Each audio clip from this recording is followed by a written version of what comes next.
Hello friends, welcome back to doubt chemistry. आज हम बात करने वाले हैं UP and CBSE board and ICSE board के क्लास 12 के चैप्टर नंबर 1, जिसका नाम है सॉलिड स्टेट। अगर इसको हिंदी में बात करें तो नाम होता है ठोस अवस्था। तो हम आज ठोस अवस्था के बारे में डिस्कस करेंगे। ठोस अवस्था यानी कि सॉलिड स्टेट। तो जो सॉलिड स्टेट है, ठोस अवस्थाएं होती हैं, ये किसी भी एक मैटर्स की एक अवस्था है। मैटर्स की एक अवस्था है, और मतलब या फिर कह सकते हैं कि उस मैटर का एक स्टेट है। सपोज करते हैं कि मेरे पास एक मैटर होगा, ये होगा ना। तो आइए पहले इसको ध्यान से देखते हैं। पहले हम सपोज करो कि मेरे पास एक क्या है, कोई भी मैटर्स है, एनीथिंग, कोई भी मैटर्स है, उससे मतलब नहीं है मुझे। एक मैटर्स है।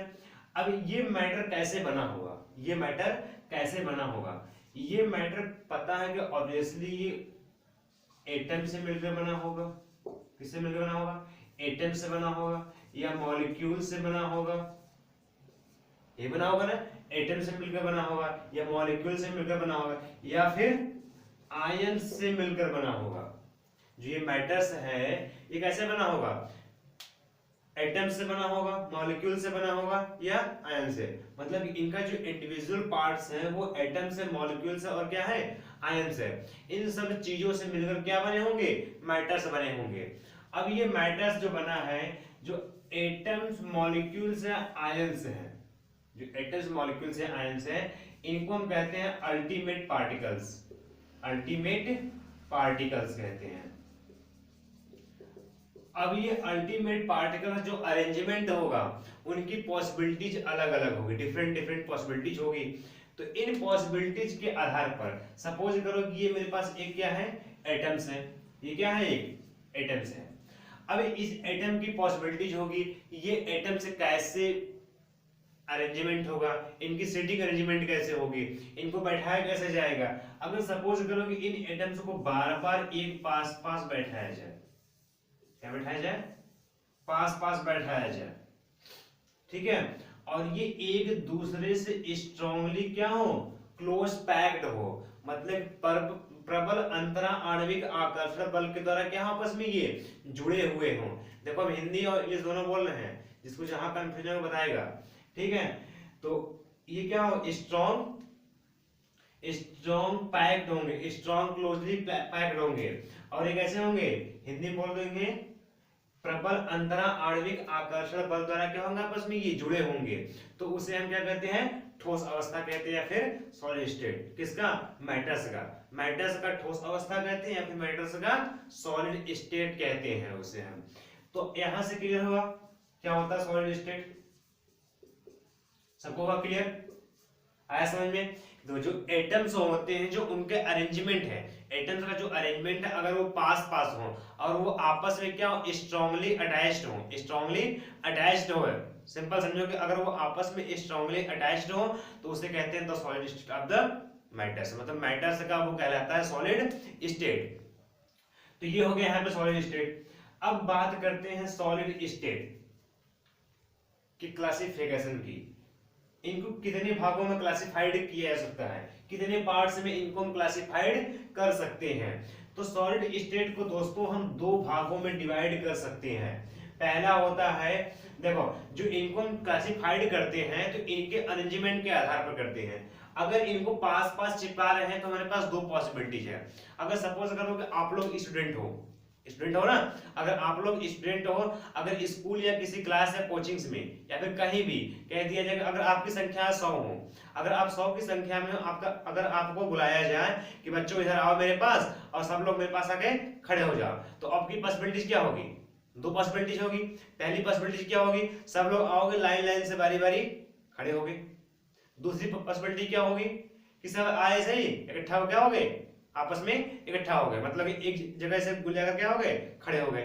दो पॉसिबिलिटीज है।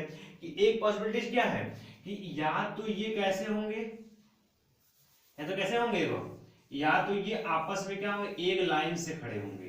देखो कैसे होंगे, ये एक लाइन से खड़े होंगे, इधर भी खड़े होंगे लाइन से, इधर भी लाइन से खड़े होंगे, इधर लाइन से खड़े होंगे। दूसरी पॉसिबिलिटी मेरे पास क्या होगी कि वो एक जगह ही ऐसे ही क्या हो जाएंगे, इकट्ठा हो जाएंगे, गोले बना करके, चाहे जैसे इकट्ठा हो जाए,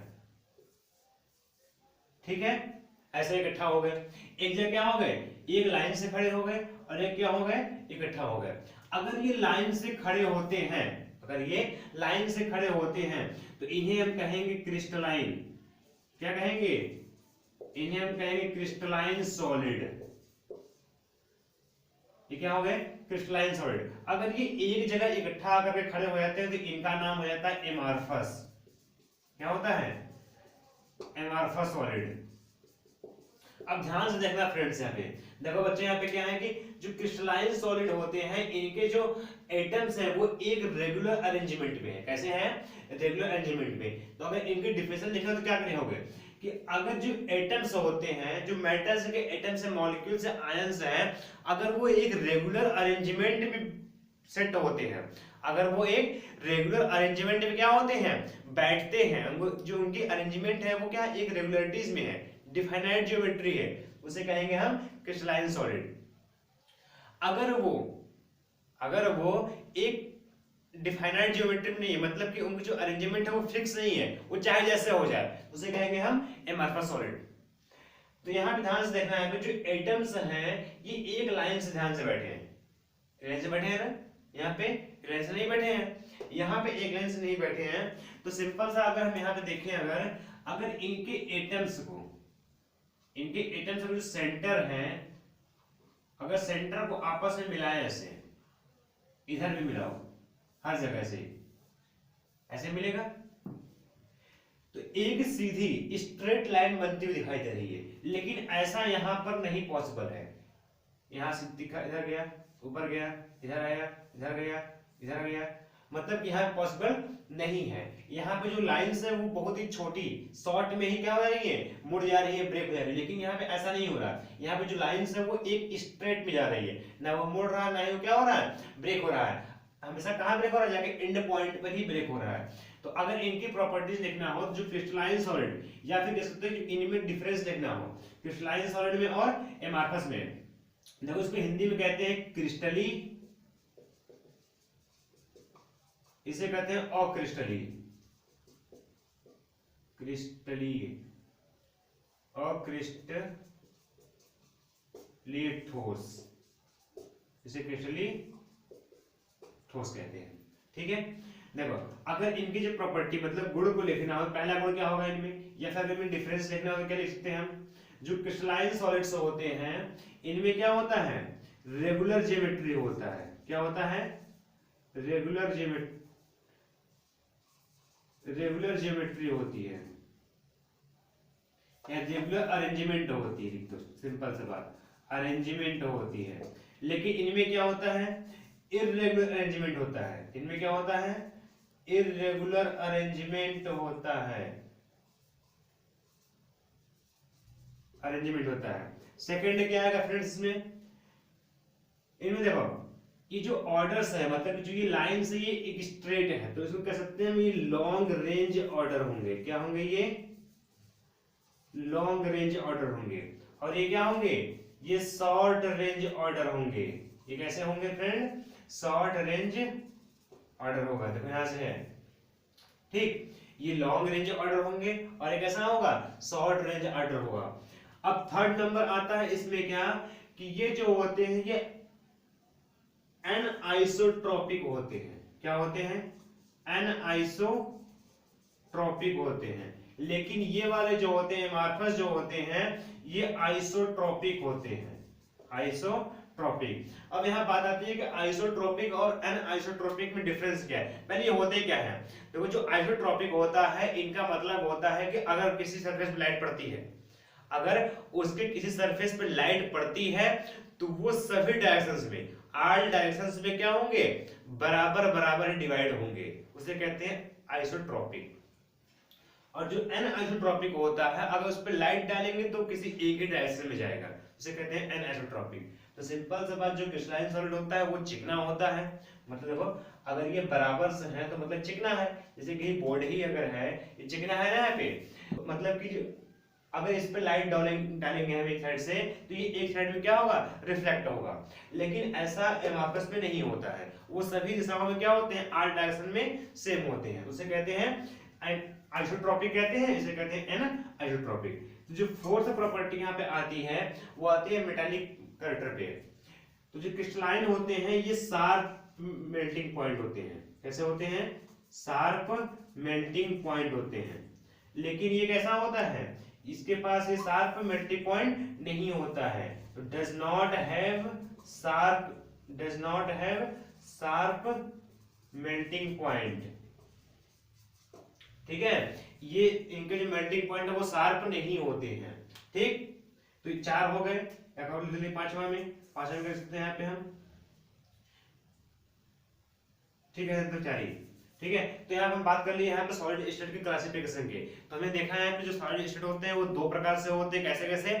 एक क्रिस्टलाइन सॉलिड कैसा होता है? Amorphous solid. तो अब यहाँ पे जो एमॉर्फस होता है कैसा हो गया?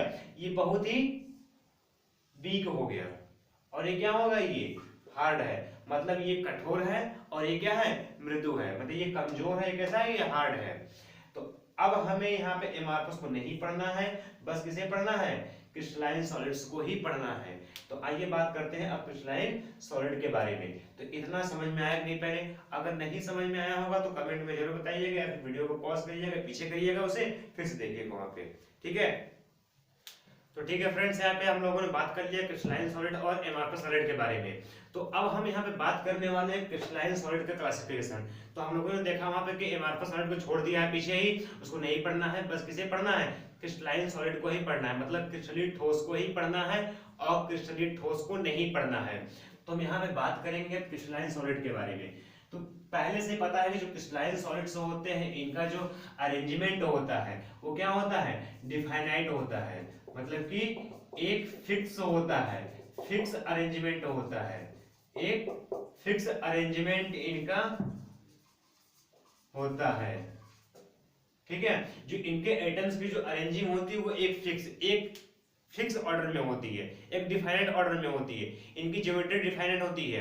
ये कैसे होते हैं? ये इनकम्प्रेसिबिलिटी, मतलब कि ये असंपीड्यता, मतलब कि इनकम्प्रेसिबिलिटी का मतलब होता है कि जिसको कंप्रेस न कर सके, जिसको कंप्रेस न कर सके, मतलब जिसको दबाया ना जा सके, जिसको तोड़ा ना जा सके, जिसे मोड़ा ना जा सके, उसे कहते हैं इनकम्प्रेसिबिलिटी।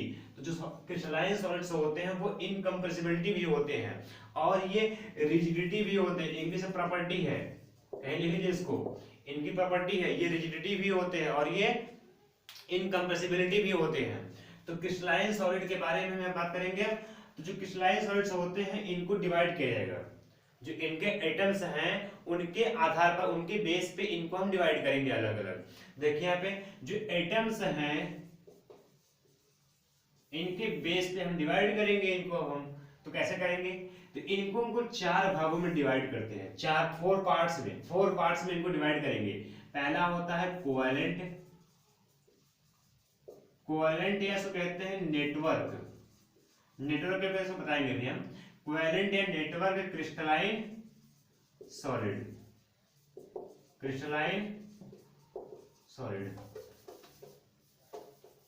ठीक है। सेकंड जो होता है उसे कहते हैं आयनिक क्रिस्टलाइन सॉलिड। ठीक है, दिख रहा है ना क्लियर? जो थर्ड होता है उसे हम कहते हैं यहाँ पे मेटेलिक क्रिस्टलाइन सॉलिड। एक लास्ट एंड फोर्थ होता है उसे कहते हैं मॉलिक्यूलर क्रिस्टलाइन सॉलिड, तो देखिए फ्रेंड्स, हम जो क्रिस्टलाइन सॉलिड के जो एटम्स के अरेंजिंग थे उनके बेस पे इनको 4 भागों में डिवाइड कर दिए हैं।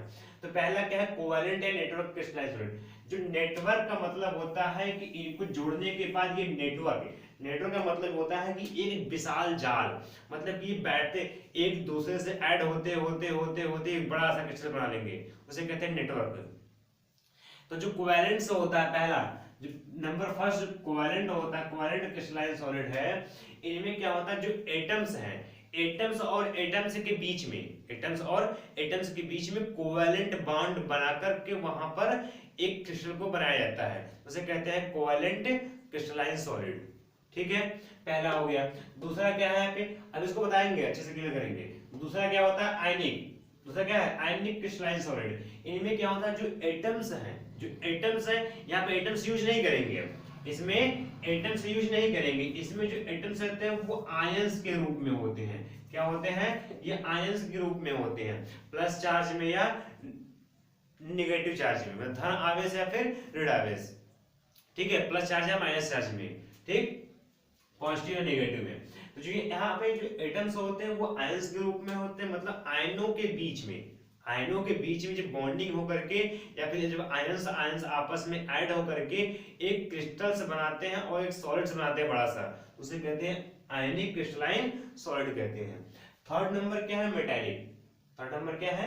मेटालिक। मेटालिक का मतलब होता है कि उनमें मेटल्स मेटल्स आपस में, मतलब कि जो एटम्स होते हैं, जो एक या एक साथ जो एटम्स ऐड होंगे, जैसे एक एटम यहाँ एक एटम यहाँ से जब ऐड होंगे, जब इन एटम्स को आपस में ऐड करेंगे तो सारे एटम्स क्या होंगे? वहां पे मेटल्स होने चाहिए। तो जब मेटल्स और मेटल्स के बीच, देखो मेटल्स और मेटल्स के बीच अगर वहां बॉन्डिंग होकर के या फिर किसी भी प्रकार से आपस में जब वो ऐड होते हैं तो उसे कहते हैं मेटालिक क्रिस्टलाइन सॉलिड। जो मेटल्स होते हैं उनकी सारे मेटल्स की प्रॉपर्टी होती है कि वो इलेक्ट्रॉन्स को लूज करेंगे, इलेक्ट्रॉन को लूज करेंगे। जब ये भी इलेक्ट्रॉन लूज करेगा, ये भी इलेक्ट्रॉन लूज करेगा, तो आपस में बॉन्डिंग कैसे होगी? तो वहां पे वान डेर वाल्स बल लगता है। क्या था? Van der Waals force, interaction force के कारण वहां पे एक बॉन्डिंग जनरेट होती है, तो उसे कहते हैं मेटालिक क्रिस्टलाइन सॉलिड। जस्ट वैसे ही होता है fourth number molecular crystalline solid. यहाँ पे जो एटम्स होंगे वहां पे एटम्स नहीं, वहां मॉलिक्यूल्स यूज किए जाएंगे। क्या यूज किएंगे? वहां पे मॉलिक्यूल्स मतलब अणु, आणविक कहते हैं हिंदी में इसको, तो वहां पे अणु यूज किए जाएंगे। देखिए यहाँ पे इसको कहेंगे सहसंयोजक या नेटवर्क क्रिस्टलीय ठोस, इसे आयनिक क्रिस्टलीय ठोस, धात्विक क्रिस्टलीय ठोस और ये आणविक क्रिस्टलीय ठोस। तो जो आणविक या मॉलिक्यूलर्स होते हैं इनमें मॉलिक्यूल के बीच, अणुओं के बीच में एक बॉन्डिंग होती है, और वो बॉन्डिंग कैसे होगी? वान डेर वाल्स बॉन्डिंग होगी, हाइड्रोजन बॉन्डिंग होगी, ठीक है। ये सब बॉन्डिंग कर करके आपस में आयनिक बॉन्डिंग भी हो सकती है, सहसंयोजक मतलब कि कोहेरेंट बॉन्डिंग भी हो सकती है। इन सब बॉन्डिंग के बेस पे इनके जो एटम्स होते हैं या जो मॉलिक्यूल्स, सॉरी, जो इनके मॉलिक्यूल्स होते हैं वो आपस में बॉन्डिंग करके एक क्रिस्टल का वहां पर निर्माण करते हैं, उसे कहते हैं मॉलिक्यूलर क्रिस्टलाइन सॉलिड। तो यहाँ पे क्रिस्टलाइन सॉलिड के 4 पार्ट समझ लिए आप लोगों ने, ठीक है। अगर जरूरत होगा तो इनको हम डिटेल्स में लेकर वीडियो आएंगे भी। तो इस वीडियो में अभी तक इतना ही, ठीक है। धन्यवाद।